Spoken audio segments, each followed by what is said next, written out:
ganda. Sarap.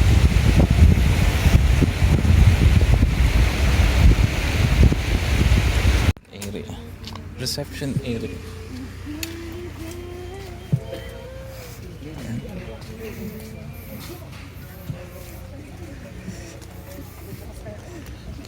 Pagkabayad nyo dun, pwede na kayong pumunta doon sa cottages nyo doon. Ayan, ang ganda. So dito, ang dami nilang cottage dito.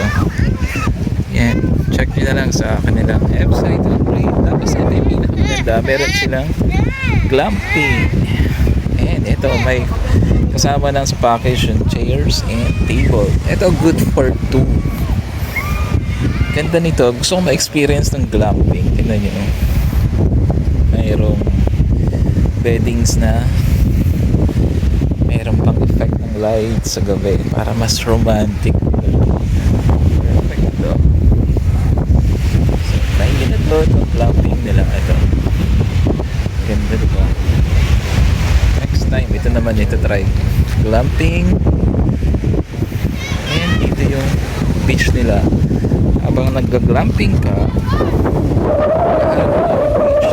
nalalanghap yung sea breeze. Ang sarap ng presko ng hangin. Ay, sarap balikan to.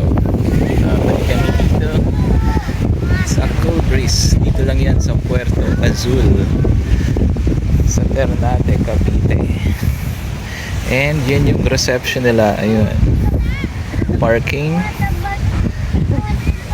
And dito yung shower room. Ayan, shower.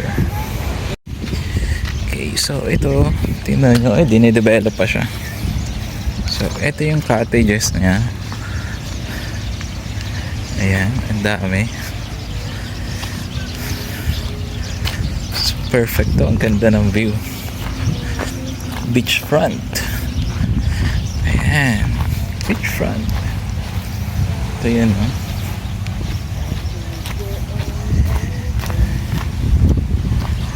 Okay. So, madami silang cottages. Subs, hindi pa siya ganun ka-develop. Pero ang ganda na niya. Tapos, dito sa part na to, dinidevelop pa siya. Ang ganda nito kapag natapos na. Dito sa part na to, may ginagawa pa. Ongoing pa. So, check nyo na rin to sa website nila.